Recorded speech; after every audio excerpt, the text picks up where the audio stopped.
Hello again, Gills fans. Welcome back to the latest episode of Gills in the Blood TV, and with it, welcome officially to the 24-25 Sky Bet League 2 season. The match preview shows are back ahead of the weekend's opener against Carlisle United, and I'm pleased to say, to get all the information that we need on our opponents this weekend, I'm joined by Ross Parkinson, who is a massive Carlisle United fan. So we're going to pick his brains to find out all the intel that we need.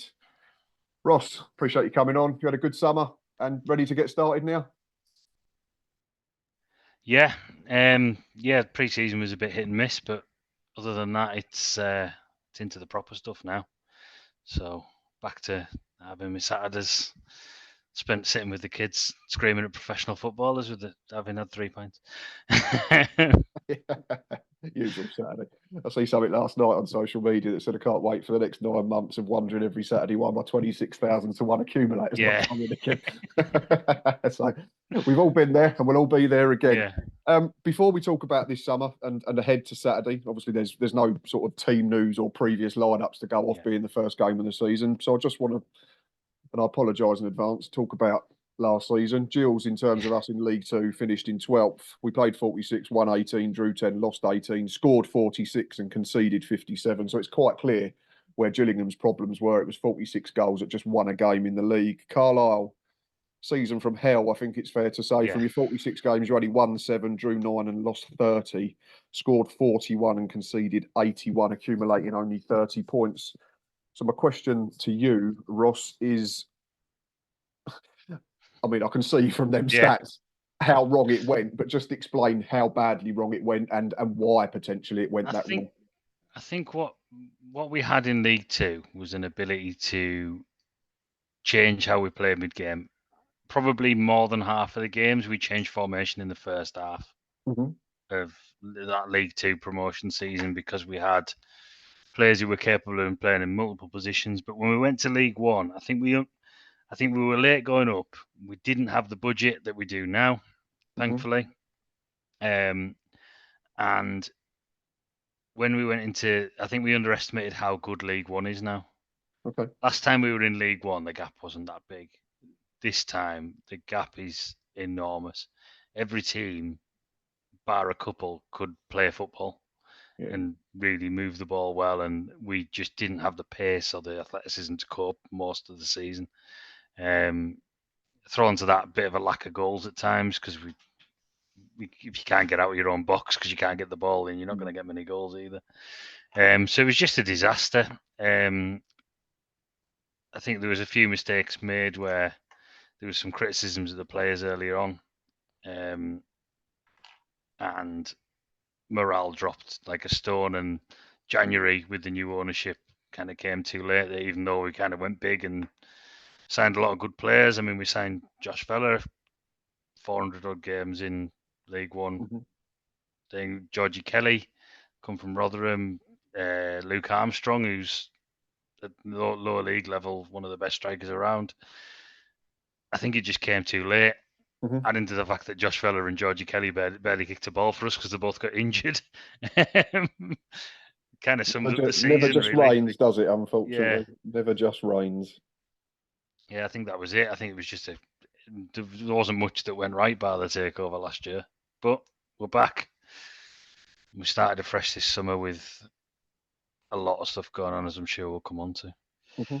Let's talk about the manager then before we get into pre-season stuff and transfer business that you've done. Obviously, Paul Simpson is, I think, fair to say, a Carlisle United legend across Mm-hmm. a couple of spells. How much of an impact did last season have on his reputation among the fan base, or did he have enough I think money he's in the got, bank, so yeah. to speak, to get away with it? For me, I think he's got enough in the bank for that season to be that season. I think he'll admit himself he made mistakes last Mm-hmm. year. I think there was a little bit of, I think at times with Simo, and it's probably not a fault in him as a man, but sometimes it can be as a manager. He's a little bit too honest at times. He says things that after a game, and you go, maybe you could have not said that just Yeah, this maybe they time. could have stayed in the changing room. Yeah. But yeah, it kind of sums him up as a man. I think he's that he's just who he is. But with I think this season, I think there was a lot of mitigating factors last year, and sort of shortened summer we had and the budget that we had at the start of the season. I think this season there are no excuses. And he'll know that from the new ownership. I don't think, less so from the fans. I think from the new ownership, I think we'll have to start well. We'll have to be on the ball and we'll have to be going well. I think with the fan base, even if the worst happened, we didn't start well and he left this season, he'd still be a legend in our fan base. He'd go with the best wishes of everybody, and then come back there in a was few years and do it all again. Yeah, well, there was a bit of like murmurs last season about sacking him, and even in the summer, from as you always get in every fan base, from some people have different opinions, but if you wanted a manager that had in League Two, someone with 3 promotions and a World Cup under-20s World Cup win, you'd snap your hand off. Yeah, there's not many. I don't think there's many managers in League Two can say they've won a World Cup, to be fair. And even I missed that doing the research. Yeah, that's a very, very good point. That was 2017, was it? Yeah.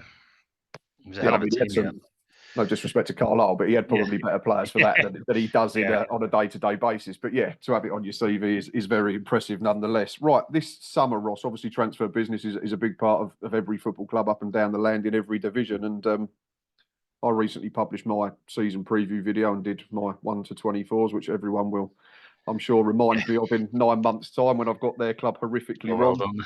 But there's a few that stood out for me in terms of what I looked at was like potentially key arrivals, key departures. To be fair, I didn't have many in terms of departures, and we'll get to that in a second. But I like the look of Terrell Thomas, Ethan Robson, Aaron Hayden. And I've put in brackets potentially Charlie Wyke because of the fact that, again, club legend might be a bit strong, but he was very, very good the first time around before leaving, and it's come full circle. But there has been health problems that have been well documented in the time in between them spells at the club. But I think if you can get him fully fit, then I think he'll score goals at this level. But is there anyone I've missed out of them, or do you disagree with any of them?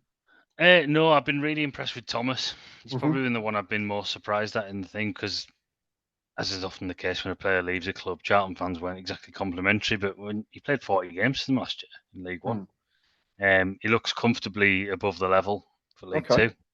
He has done in pre-season. He's calm on the ball, sometimes a little bit too calm. He does run the risk of getting caught every now and again. But we know about Aaron Hayden. He kind of his first sort of steps in football were with us after he got released by Wolves. Good player, good lad. Another one who probably keeping him fit. I think the biggest player for us, as much as we can talk about Wyke, and there's been a bit of sort of over-egging of Wyke's illness. He had his illness a couple of years now, and he's played regularly for the last couple of seasons. I mean, I think he got 7 goals in 18 games for Wigan last year before he went to Rotherham. So he's still a goal. He's a very different player to what he was when he was here. He's more of a target man now, but he's still a goal scorer. He'll still get you goals. The big one for me is one that kind of gone under the radar is Cameron Harper. Okay. We signed him from Inverness. He's coming from a fee. He's 21-ish, 22 maybe. Left back? Left back, yeah. Left wing back. Delivery is exceptional. Okay. Good athlete, can get up and down. Archie Davis on the opposite side as well. And that's kind of what we missed last season, is delivery from wing backs. It wasn't good enough last year. So we seem to have solved that problem. Still a couple of gaps in the squad. I would like a number 10. I suspect we'll sign one this week or next. Either way, because the way the club are talking. You mentioned Ethan Robson. You won't see him on Saturday because he's out for 3 months with a hamstring tear. As always in the pre-season, we've got sort of 7 or so midfielders on the books, and 3 of them are injured. So we've got 4 left to fill those 3. Yeah, we've got we signed Armani Little from Wimbledon, and he was decent against Millwall first pre-season friendly, and then he turned his ankle the week after in training. I think he's back on the grass, but I think it's going to be touch and go whether Saturday comes too soon. I mean, I can't see him starting even if he's enough for the bench. And then we've had Ethan Coleman, who won Players Player of the Year last season, and he's had to have an injection for a long-standing ankle issue that's not really cleared up over the summer. So I think he's only just back jogging and sort of twisting and turning, so I can't see him being fit for well, probably a month to be fair in terms of match fitness. But so yeah, similar situation there. In terms of outgoings, Luke, I think the Ross, sorry, the only one that's Luke Armstrong I've got on the brain now. Yeah. Jordan Gibson has left and gone to Doncaster Rovers. So number one, it's always a bit of a risk when they go to what potentially could be a promotion rival. And just how good was he for you? And do you see that as one that might come back to bite you on the arse? I think it was a move that had to happen. I mean, Okay. he wasn't offered a deal at the end of the season. He was let go. There was a bit of off the field problems. There was a night out when they shouldn't have been having a night out Okay. in the town centre that was filmed, and an altercation with a bouncer. Nothing too bad, but it's in your contract. You shouldn't be doing it. Mhm. I think he needed to move as much as we kind of needed to move on from him. He was a good player for us, a little inconsistent, but another one of those that because of how talented he is, if he was consistent, he wouldn't have been playing for us. So it's that kind You of say that about a lot of balance League and Two act. players. Yeah. I have this battle with Gills fans all the time. That's why they throw in 5s out of 10, isn't it? Because if they Yeah. were 8s and 9s all the time, they're Yeah, playing they'd in be the playing in the Championship or the Championship. Premier Yeah, League. Yeah. he's a good player. He'll be a good. I said to Gab Sutton that he'll be a good signing for Doncaster. Mhm. I I don't think he's the sort of player that will spend 6-7 years at a club. I think he's 2 or 3 years move on, 2 or 3 years move Okay. on. But yeah, he was a good player for us. He goes with, I imagine, best wishes of most of our fan base, and I'm almost certain he'll score against us when it It's comes up. usually the way, isn't it? Yeah. It's usually the way. Usually happens, doesn't it? So yeah, anyone else we should look out for? Is that pretty much it covered at the moment in terms of Um, transfer business? yeah, I mean, I do like the look of the lad we've just got on loan from Bournemouth, Dan J or a Mhm. Jai. I'm not sure how to pronounce it, but he's come in, made his debut against Stockport. Probably should have had a hat trick. Keeper made one good save. He missed a sitter and then probably put his hardest chance away. But he looks lively, he looks raw, and he adds a bit of pace to that front line because Wyke, Kelly, and Armstrong don't exactly bring that. They bring a lot of power. We won't be the most exciting team to watch this year. I think we'll be beating teams into submission as much as anything. But it's a decent quartet to be choosing from, isn't it? Yeah, Like you say, in terms of Armstrong and White proven at the level, Kelly, and I didn't play a lot for Rotherham in the Championship, but apparently he's earned decent reports. And then loans, you always take a chance, don't yeah, you? You have to. They can come in and they can hit the ground running, or they can be an absolute waste of time. But you have to take a chance, and that's why they're going out on loan at the end of the yeah, day. But no, it certainly gives you different options, doesn't it, in that forward line? Um, Pre-season then. I had a quick sort of brief overview what I yeah, could find on the internet. I mean, it's not that easy to find pre-season results. You opened up with an 8-0 win against local side Kendal, which I'm assuming was more about just getting people running again rather yeah. than anything to do with the result. And then there's been a couple of setbacks, I'd say, in terms of defeats against Rochdale and Gateshead. But your last one, just this previous Saturday, was a good win against last season's League Two champion Stockport. So how would you sum up your pre-season, which I think is 3 wins, 2 draws, and 2 defeats from 7 games? Is that correct? Yeah, mixed is how I'd describe it. Yep. Probably 3 bad performances in the whole thing, working their way. We drew 0-0, just played all right, but just didn't really create much. Which was a good exercise for us, really, because with the with us being tipped by some people as we seem to be the 15th or top 7, a lot of teams are going to sit in. But yeah, we just didn't sort of turn up. And then Rochdale and Gateshead were just shocking performances where nothing looked right, and Mhm. started to get myself and a lot of the fan base a little bit worried because it was a bit like last season where we didn't really seem to have a plan of how we wanted to play. Mhm. And then all of a sudden, Stockport comes round as it does as pre-season does, and we look like a settled side who've played together for a long time. The pressing was organised, and we were by far the better team against Stockport. Admittedly, it was probably 7 or 8 of their first team rather than a full 11, but still, they were a good side in League Two last year, so it's a good Yeah, sort of very a good good. barometer for us. Yeah, pre-season's pre-season. Much Oh as yeah, it's difficult. Obviously, I'm essentially a little bit. It's just to give us something to talk about. yeah, There's no league it's form to go on. You can probably. I we'll know see.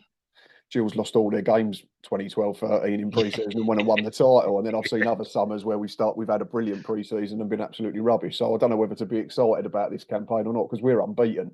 But we sort of chucked in your Rochdale Gateshead performance probably last Saturday against Woking. It just felt like a final weekend of Yeah, pre-season game where people were sort of playing within themselves and didn't want to get injured. And yeah, but I mean, we drew with Millwall, beat Watford. Watford we were very good against, but again, it's pre-season. A couple of non-league teams. Dartford, we beat them comfortably. Southend away won, but weren't great by all accounts. I didn't go to that one. mm-hmm.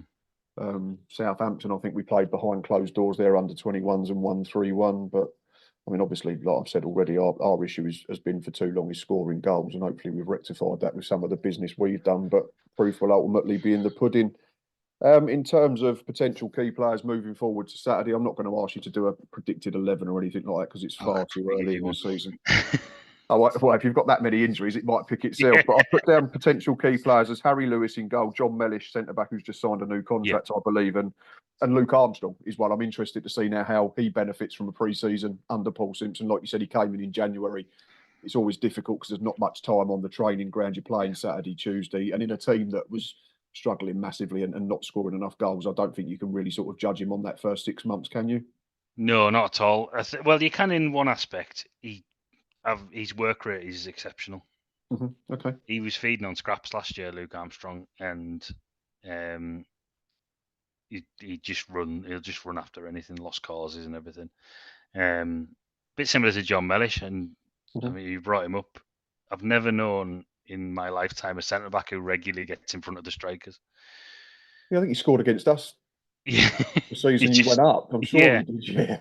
he just he just does what John Mellish does. He just runs about. It's a bit like it's almost like watching kids play, you know. And I mean, I've got an 8-year-old who's playing now, and you know they all just follow the ball. It's kind of Mhm. what he does. Just go and cause a nuisance. It's great. It's absolutely fascinating to watch. A Um, wonderful throwback. yeah, I mean, he scored a hat trick. We beat Peterborough 3-1 last season. One of the few highlights, and John scored a hat trick. He's just like one of them's an absolutely superb. There's two superb volleys in that thing. If you go back and watch the highlights, it's ridiculous. He's a brilliant footballer, and there was interest from clubs in League One, rumored to be Wigan, made a Okay. bid and was rejected, and I think that's partially why he's got his new deal. Nice little reward for the interest. Yeah, Um, but just for some sort of modicum of loyalty or yeah, a few quid. I wouldn't. I wouldn't be shocked if Armstrong doesn't actually start on Saturday. Okay. I think he'll go with very similar to the team he went with against Stockport. So that'll be Wyke and J up front. Okay. Um, your fullbacks kind of pick themselves really. So we signed Archie Davis from Dundalk. Hmm. He's looked really athletic. Good cross on him. Both the wing backs take all the set pieces by the looks of it, or for the most part. So him and Harper will be the wing backs, and then probably Hayden, Terrell Thomas, and Mellish at centre half. And then your midfield three is 3 from 4 really because they're the only 4 we've got fit. Hmm. Harrison Neal, Josh Vella, and either Dan Butterworth or Taylor Charters. Okay. Um, I suspect Butterworth if he goes with that, because Charters has had a little bit of a hamstring issue and missed the game against Stockport. Okay. The alternative to that is Ben Barkley plays in midfield, who's a centre half by trade, but he's a very good footballer. He's comfortable on the ball, so he might play holding midfield. I should say, I assume it'd be the deep line one, and then he's a centre back by Yeah, trade. So, but yeah, so the tried and trusted 5-3-2, 3-5-2, depending whether you've yeah, got the ball or you're out of position. yeah. I think that'll be it for the whole season. I don't think we'll be a particularly great to watch football inside. There's a bit of a myth among some of our fan base that we were a good football inside back when Simo was here last time. We weren't. We got the ball forward and we had good players up the pitch. We had a bit similar to how we've got now, like 4 really good strikers. We had Derek Holmes, who was sort of a big unit, Hmm. not one that people remember a lot of, but he was a really good footballer. Carl Hawley, who left us and went to Preston in the end, played a lot of championship games. Yeah. Glenn Murray of Brighton He and Crystal Palace fame done was the all right, didn't fourth he, choice afterwards? Yeah. striker. He was the And fourth then, choice. yeah, he was the fourth choice because we had Michael Bridges as well. Oh, blimey, yeah. He started there, didn't he? Yeah, he was very highly Yeah, rated at Leeds, when he, I think. Leeds. He sort of came to us after he'd had a few injury problems. I think he'd been at Hull. I think we signed. Was it Hull? One of the teams. But yeah, back when Simmons was here, we just got the ball forward and let them four cause problems. While we scored some good goals, it wasn't through playing out from the back, and I think that'll be a lot of what we do now. Get the ball forward and play in your final third if we can. That's it. And if it's effective, like people Yeah, talk about, just to go back to an ex-manager of ours, Steve Evans, but that's how he does it. And yeah, he's won the same as Simpson. He's won multiple promotions in the lower yeah. league It to get it works at the into end your of the front day, doesn't players. it? Yeah, if it's Especially at effective, this level. fans don't care if you're winning games. They don't care how Yeah, you win games. So, um, I suppose if we're going down the theme of the team that played last Saturday, then I'm guessing Gills might be quite close to that as well. I think the back four will be Romeo, Hutton, Connor Masterson, Max Amer, and Max Clark. Similarly to you in the middle of the park, I think it'll have to be Robbie McKenzie and Timmy Dieng as a double pivot in front, and then probably be Johnny Williams as the 10, Aaron Rowe, Jack Nolan from the sides. And as it stands, I think it's going to be lone siding Jacob Wakelin up top, because there seems to be some sort of question marks over the fitness of Josh Andrews and Elliot Nevitt at the moment, unfortunately. So a I do little bit. quite like him though. Who's that? Wakelin. He was very good the last time he had a full Mm. season in this division with Swindon. I think he had a couple of injuries last year for Peterborough. Unfortunately, it was held him back. But he scored our goal against Woking last week. Good header. So fingers crossed that settles him right down. And yeah, it's got all the makings of being a decent game. I think it's two teams that are probably fancied by the bookies at least. Yeah. I've got you to finish eighth. So I just wanted to get your... Probably, well, we had this discussion on Twitter, but yeah, probably not a million miles off. I would have us a little bit higher, just because, not so much because of us, just because I don't think the rest of the league's that strong this year. I think there's a lot of teams where there's quite a bit of flexibility. You could easily finish third or fourth, or you could easily finish 11th, 12th if a few teams below yeah, achieve. it feels a bit like the National League last season, where if you're gonna have a go, if you're one of them sort of mid-table teams, if you're gonna have a go, that's the season to have a go. And I think Yeah, this is probably like probably Bromley. it. Yeah, to be fair. Yeah, yeah, I think this is that season in League Two, because when you lose Wrexham, Stockport, Mansfield, really financially, probably you guys and us and Chesterfield Yeah, are you say probably so. Yeah, ahead. You would imagine. Maybe Notts County, but that seems to have calmed down a little bit the way they're spending, albeit they've got a bit of cash in from Langstaff. well, it's because they've signed every single centre half in the division now, so Yeah, they don't need to do much else. yeah, a couple of odd ones as well. And we had Rod McDonald that they've signed, and yeah, he's not a bad defender, but not one I would want to pay a fee for. It's probably the one that wants to be the defender. I think probably Badal and Matty Platt, I think it is. They probably signed to be the ones that play how they want to play. But again, proof will be in the pudding over the next 9 months, won't it? What do you make of Gills, just as an opposition question quickly, and where do you see us finishing? I'd have you in that top 7, definitely. Yeah. I think there's I think you've got a good setup. I like Amer, who used to play for us back in the day on loan. Like I said, I like Wakelin as well. You've got backing, you've seemed to have decent owners, which is always key at this level. So yeah, I would have his top 7 along with ourselves. Probably, well, MK Dons will be up there. Port Vale should be up there with the signings they've made. And then again, budget-wise, Chesterfield would probably have to up there as well. So yeah, you'd be in that category with us, I think. I think that's probably got to be the minimum aim, is top 7 for us this season. Final question. I know we've got absolutely nothing to go off. Score prediction. I don't think there'll be many goals. I think if it'll be 1-1 or 1-0 either way.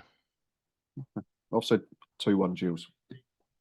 So I fancy us at home, even under Stephen Clements last season when we fell away from the playoffs. I think we're still. I think we was unbeaten. I probably just jinxed it now. So sorry, Yeah. Gills. I don't think we've lost I'll at take home. the jinx. That's fine.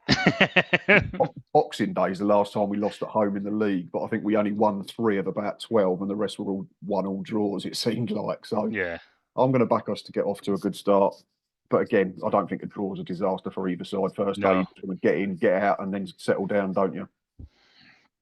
Yeah, if you win your own games and draw your away, you're going up, aren't you? So That's it. Yeah, you're not going to be far away if you can do that. So, Ross, it's been a real pleasure, mate. Really appreciate your no time. problem. Anytime. Thank you very much. Gills fans and Carlisle fans, if you're still watching at this point, then thank you very much. It's great to be back with the match previews ahead of the real football starting in just a few days' time. Please go and give Ross a follow on X. I'll put his details in the description at the bottom of the video. Let us know your thoughts on team lineups, score predictions, where you think you're going to finish this season, and all that sort of stuff. Please take the time to continue sharing. If you can hit that subscribe button, it's greatly appreciated. All you need is a Google Mail account. It's absolutely free and it helps me out massively. Well, of course, be back Saturday at the Mems Priestfield Stadium for a match day live. But until then, enjoy the rest of your week and up the Gills.